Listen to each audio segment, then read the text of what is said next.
La verdad.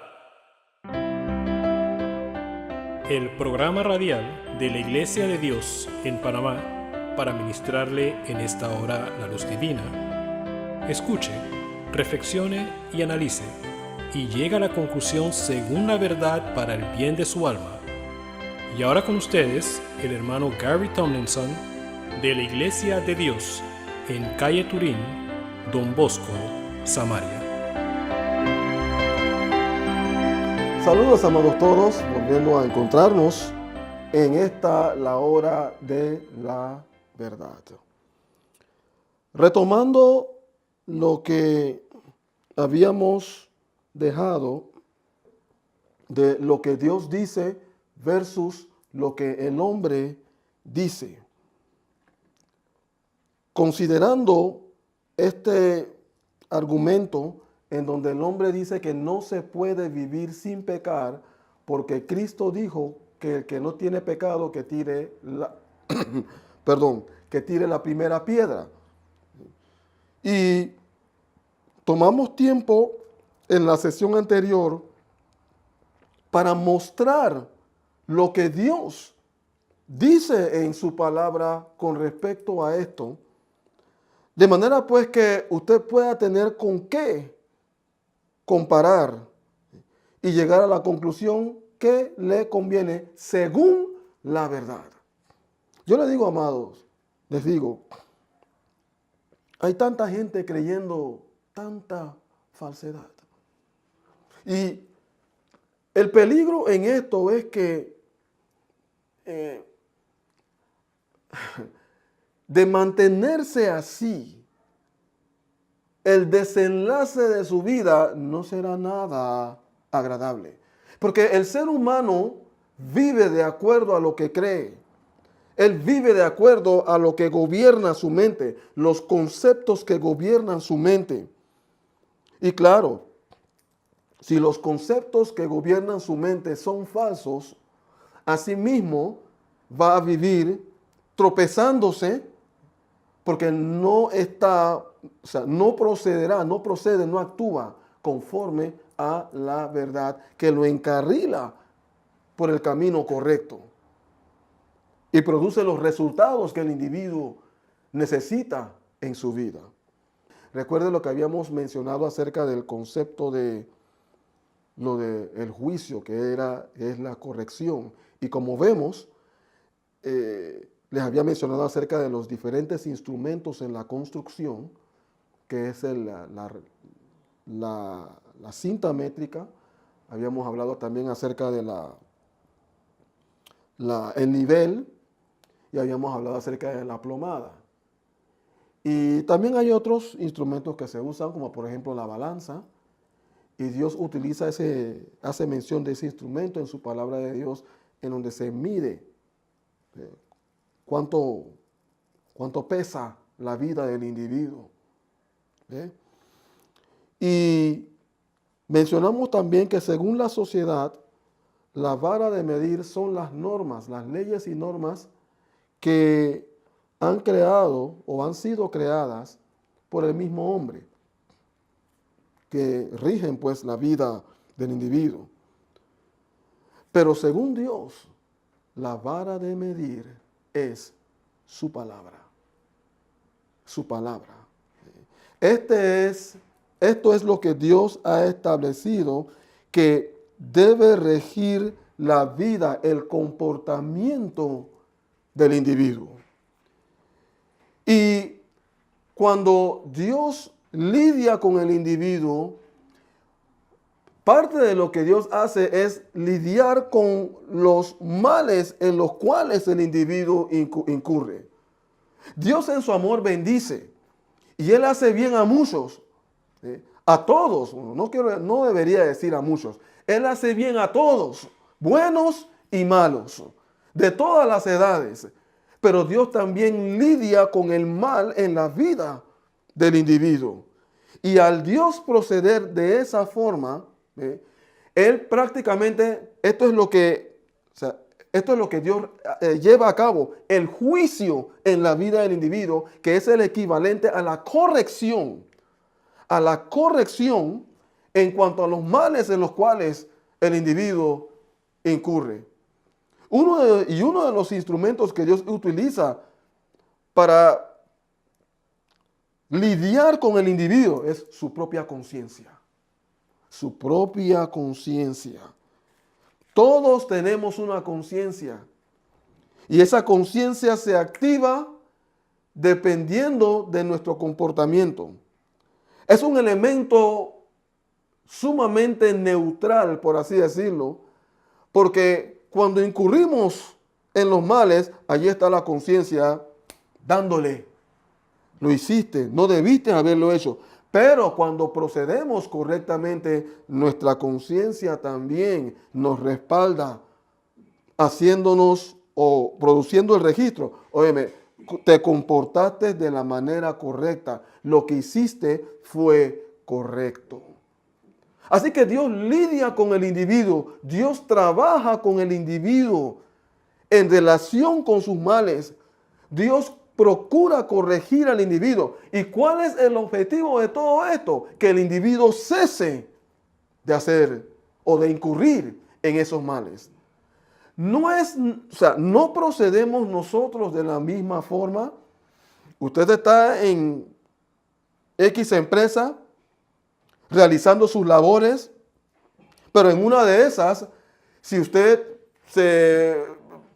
comete una falta, usted recibe dentro de un lapso de tiempo un memo, una carta, haciéndole saber, lo amonesta. Bueno, no queremos que esto se repita.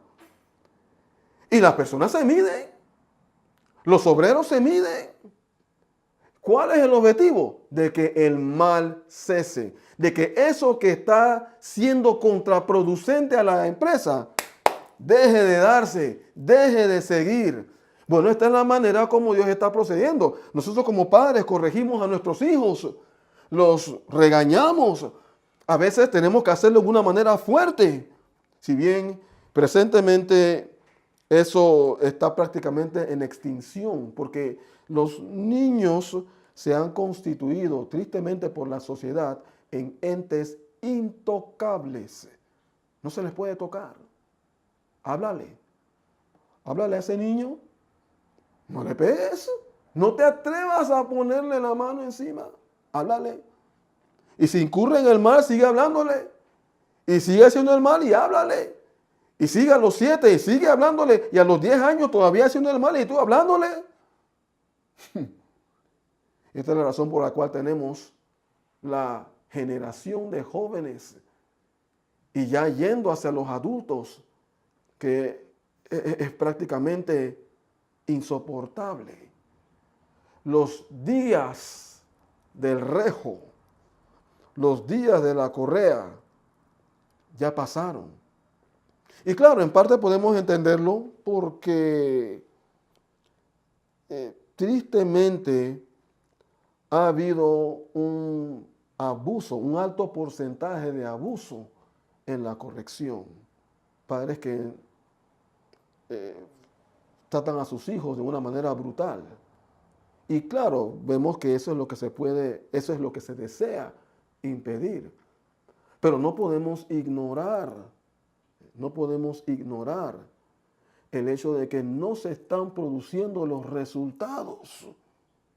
resultados en las generaciones que se están levantando presentemente, cuya moral está muy por debajo, está más abajo que la moral de las generaciones anteriores.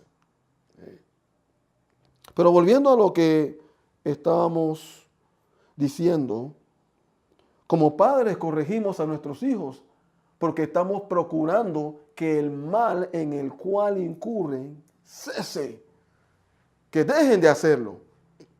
Bueno, es exactamente lo mismo que Dios hace con nosotros. Dios está procurando que el mal en el cual incurre el hombre cese, que el pecado cese. Entonces, ¿cómo Dios no va a desear? ¿Cómo no va a ser la voluntad de Dios que el individuo viva libre de pecado, que el individuo viva sin pecar? ¿Cómo no lo va a hacer? Cae de su peso. Si Dios procede de esa misma forma. Pero claro, hay quienes pudieran decir, no, pero eso es con nosotros. Con nosotros sí, esto es así, pero con Dios no, porque óyeme, el pecado, ¿quién puede vivir sin pecar? Pero amados, Dios tiene todo el poder. Dios dice, y esto lo he dicho anteriormente y lo repito, Dios dice, yo tengo todo el poder. Yo soy el todopoderoso, dice Dios. Yo tengo todo el poder para llevarte a vivir una vida libre de pecado. Yo lo poseo. El asunto es si tú realmente lo quieres. Si estás dispuesto a que yo procese tu vida para llevarte a vivir tal calidad de vida que va a repercutir en tu paz, va a repercutir en tu gozo, va a repercutir en tu satisfacción, va a repercutir en tu deleite. Así que Dios tiene todos los recursos. Su gracia es suficiente para ayudarnos a vivir tal calidad de vida que no tengamos que volver a hacer las cosas en las cuales que el individuo no tenga que volver a hacer esas cosas en las cuales incurría. Así que Dios ejerce el juicio sobre el pecado para que dejemos de pecar mediante el remedio que Él provee. ¿Cuál es ese remedio? Cristo Jesús. Y es aquí en donde hacemos memoria o recordamos lo que mencionamos en la sesión pasada, cuando habíamos dicho que Cristo es la puerta abierta que marca la diferencia. Ahora, es allí en donde entra el pero ahora. Sí, no hay ni uno justo, pero ahora está la oportunidad para ser justificados. Allí está. Ahora, la porción nos dice en el libro de Mateo capítulo 7 lo siguiente. Y esta es aquí en donde vemos la lección de lo que habíamos contemplado en el libro de San Juan capítulo 8 con la mujer adúltera. La porción nos dice ahora, en el verso 1, no juzguéis para que no seáis juzgados. No juzguéis para que no seáis juzgados. Porque con el juicio con que juzgáis, seréis juzgados. Y con la medida con que medís, os será medido. Esto es prácticamente o en parte lo que Cristo le estaba diciendo a estos hombres que querían apedrear a la mujer adúltera. No juzguen para que ustedes no sean juzgados. Ustedes no están en la condición para juzgar. Si ustedes no están en la condición para juzgar, no juzguen. Y noten, cuando Él les dijo que el que no tiene pecado, que sea el primero en lanzar la piedra, es interesante. Cristo ni siquiera les dijo a ellos que tenían pecado. Él no le hizo mención de nada de aquello. Sencillamente lanzó la frase: el que ustedes no tiene pecado, que sea el primero en lanzar la piedra. Pero volviendo a esto, juntamente con aquello, es que el Señor tiene una manera tremenda de ministrar. Él tiene una manera muy particular de lidiar con el ser humano, porque juntamente con aquello les estaba también mostrando que no estaban en el lugar de juzgar, que también serían juzgados. Porque con el juicio con que juzgáis, seréis juzgados, y con la medida con que medís, os será medido. Si juzgas y no estás en el lugar para juzgar, entonces tu conciencia te juzga. Pero si estás en el lugar para juzgar, tu conciencia te defiende. Y esto lo vemos claramente en el libro de Romanos, capítulo 2, en donde la palabra de Dios nos dice lo siguiente en el verso 14.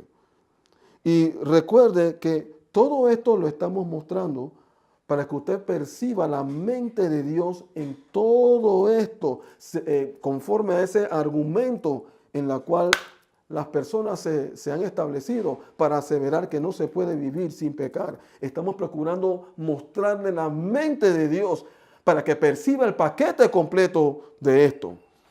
Dice, porque cuando los gentiles que no tienen ley, no tienen esa ley escrita como se les fue dada a los judíos, porque cuando los gentiles que no tienen ley hacen por naturaleza lo que es de la ley, estos, aunque no tengan ley escrita, son ley para sí mismos. Aunque no hay un acta, no hay una constitución que marque, que diga, que manifieste qué es lo que se puede hacer y qué es lo que no se debe hacer. Aunque no hay aquello, dice que hay una ley escrita. Ellos actúan por naturaleza, mostrando la obra de la ley escrita en sus corazones. La tienen por dentro la tienen, dando testimonio su conciencia y acusándoles o defendiéndoles sus razonamientos en el día en que Dios juzgará por Jesucristo los secretos de los hombres conforme a mi evangelio.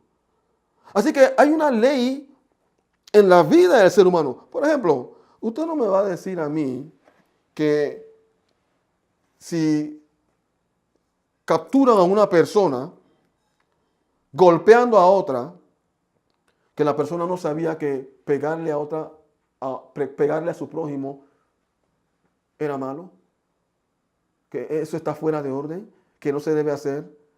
Usted se imagina a los policías en un momento dado atrapan a un ladrón, lo agarran infraganti en el acto mismo del robo. Y el ladrón le dice, bueno, es que yo no sabía que robar era malo. ¿Quién aceptaría eso? Nadie. Es que hay una ley escrita en el interior del individuo. Tú estás tomando algo que no es tuyo. Tú estás ofendiendo a tu prójimo. Y Dios, muy consciente de aquello, porque Él fue quien puso esa ley ahí. Fue Dios, por favor. Fue Dios quien nos creó. Y Él fue quien puso esa ley allí. Bueno, Dios, muy consciente de aquello, lidia con nosotros para que descontinuemos esa acción. Ahora, volviendo a la porción en el libro de Mateo, capítulo 7, nos dice el verso 3, ¿y por qué miras la paja que está en el ojo de tu hermano y no echas de ver la viga que está en tu ojo? Tienes una viga en tu ojo, pero te estás fijando en la paja en el ojo de tu hermano. ¿Qué condición tienes? ¿En qué lugar estás para poder juzgar? Se dice que cuando uno apunta a otro, hay 3 dedos más apuntando hacia ti. Tremenda lección. Tremenda lección. Entonces, Cristo nos está mostrando aquí por qué procede de esa manera si tú también estás así. Ahora, la manera de proceder de Cristo tiene toda la lógica del mundo. Porque nos dice en el verso 4, o cómo dirás, vamos a leerlo desde el verso 3. Dice, ¿y por qué miras la paja que está en el ojo de tu hermano y no echas de ver la viga que está en tu propio ojo? ¿O cómo dirás a tu hermano, déjame sacar la paja de tu ojo y he aquí la viga en el ojo tuyo? ¿Cómo vas a poder hacerlo? Y después dijo, hipócrita, saca primero la viga de tu ojo y entonces verás bien para sacar la paja del ojo de tu hermano. Ahora, una lección como esta sonará tan sencilla que uno tenderá a decir, bueno, si eso tiene sentido, pues, ¿cómo no? Pero muchas veces no procedemos así. O generalmente el ser humano no procede así.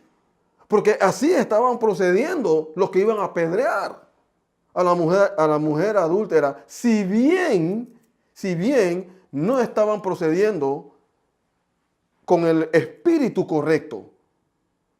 Porque estaban buscando otra cosa. Que estaba muy fuera de orden. Eventualmente le salió el tiro por la culata. Así que en todo esto que estamos viendo, esta es una lección sencilla, pero cuán difícil es para el ser humano llevarla a cabo. Muchos somos los que juzgamos y tenemos males en nuestras vidas. No, yo no hago esto, no, yo no haría lo otro. Dice la conciencia, bueno, como lo mencionamos en la sesión anterior, tú no haces esto, pero tú haces esto. Y tú tampoco haces esto. Tú te jactas de que tú no eres y no eres, pero eres en estas otras cosas. Y Dios, quien está por encima de todo, lo ve todo. La palabra de Dios nos enseña que todas las cosas están desnudas delante de Él. No hay nada, absolutamente nada que se oculta delante de Dios. Por eso es que Cristo dice, saca primero la viga de tu ojo. Tienes una viga en tu ojo. Y muchas veces lo triste de este asunto es que el individuo no quiere aceptar la viga en su ojo. No la acepta. Entonces, ¿qué pasa? Es como el enfermo que no acepta su enfermedad. ¿Por qué no quiere ir al médico? No va al médico porque considera que no está enfermo. No, yo estoy bien. Dame un dolorcito aquí, yo me lo quito con una pastilla o un ungüento o algo así. Un dolor de cabeza, una aspirina, ya, listo. No aceptan su enfermedad. Y si el individuo no acepta que está enfermo, no va a buscar al médico para la cura. Ahora, amados, he aquí algo que considero es sumamente importante y yo les digo como Cristo le dijo a sus discípulos, hagan que estas cosas penetren bien en sus oídos. En el verso 5, y este es un aspecto que muchas veces pasa desapercibido cuando se lee esta porción. Cristo dice, saca primero la viga de tu propio ojo y entonces verás bien para sacar la paja del ojo de tu hermano. ¿Saben lo que esto nos está diciendo? Esto nos está diciendo que la viga de nuestros ojos puede ser sacada. La viga de su ojo puede ser sacada. En otras palabras, el mal en el cual está incurriendo puede cesar. Usted puede dejar de hacerlo. De manera que cuando se presenta ante alguien para ejercer la corrección, no como para juzgar y condenar, pero con el objetivo de que ese prójimo suyo cese el mal, no haya nada contra usted. ¿Por qué? Porque está totalmente limpio y puro delante de Dios por la obra que Él ha realizado en su vida. ¿Cuán alentador esto debe ser para usted? Usted que me escucha, usted que me ve. ¿Cuán alentador? Esto debe despertar la esperanza en usted.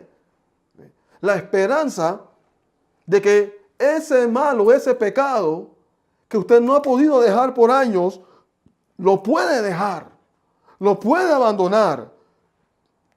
Pero vuelvo a traer a colación un aspecto importante en esto que tiene que ver con su disposición para el completo abandono del pecado en su vida.